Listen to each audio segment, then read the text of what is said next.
Bible పట్ల సరైనటువంటి అవగాహన మనకు లేకపోతే, సరైన జ్ఞానం మనకు లేకపోతే, అజ్ఞానం లేనటువంటి వారు ఏం చేస్తారు ఇంతకనగానే, ఏవో పిచ్చి పిచ్చి క్వశ్చన్లు అడిగేసి మనం ఏమైపోతాం ఇంతకనగానే, ఆ పిచ్చి పిచ్చి క్వశ్చన్లకి నిజమేనేమో, బైబిల్ కరెక్ట్ కాదేమో అనుకుంటాం మనం.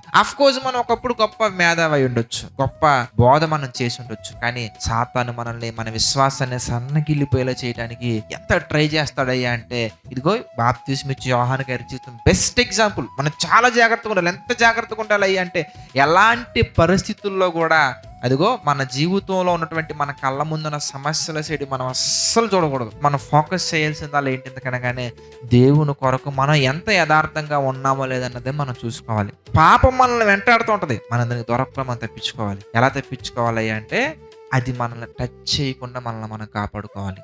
ఇహలోక మాలిన్యం అంటకుండా, ఈ సందేహం అనే పాపం మనల్ని అంటకుండా మనల్ని మనం కాపాడుకోవాలి. కాపాడుకోకపోతే ఏమవుతుంది ఎందుకనగానే, బాప్తిస్మిచ్చి యోహాను గారి జీవితంలాగా మారిపోతాయి.